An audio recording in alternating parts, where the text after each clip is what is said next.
or impact human rights. L'honorable député de Saint-Jean. Monsieur le Président, le Québec veut que la loi 101 s'applique aux entreprises de compétences fédérales pour faire du français la langue du travail. Mais dans son livre blanc sur la réforme linguistique, le fédéral dit que sa solution pour protéger le français, c'est d'imposer la loi sur les langues officielles.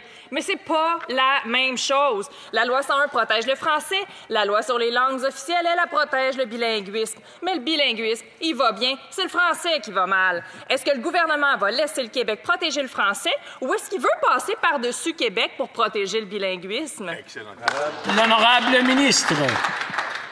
Monsieur le Président, il n'est nullement question de passer par-dessus Québec. Au contraire, on travaille avec Québec. C'est probablement ça qui déplaît autant au Bloc québécois. C'est peut-être pour ça qu'il essaye de faire de la chicane. Mais il n'y en a pas de chicane, Monsieur le Président.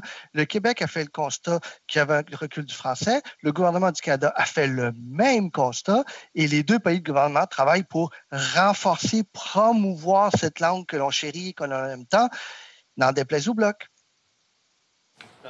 L'honorable député de Saint-Jean. Monsieur le Président, pour une rare fois, Air Canada n'est pas en première place cette année pour les plaintes sur le français au commissaire aux langues officielles. C'est sûr, il n'y a personne qui a pris l'avion.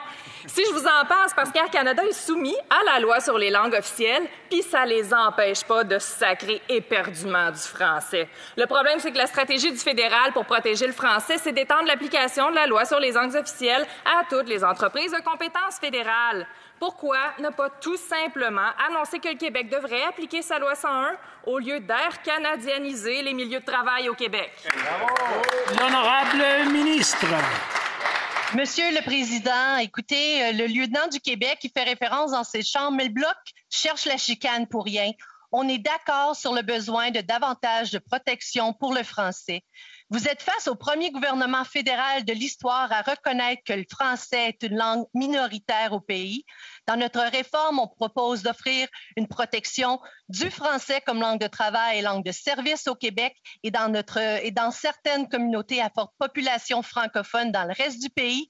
On va agir dans notre juridiction pour protéger le français non seulement à l'extérieur du Québec, mais aussi au Québec. Même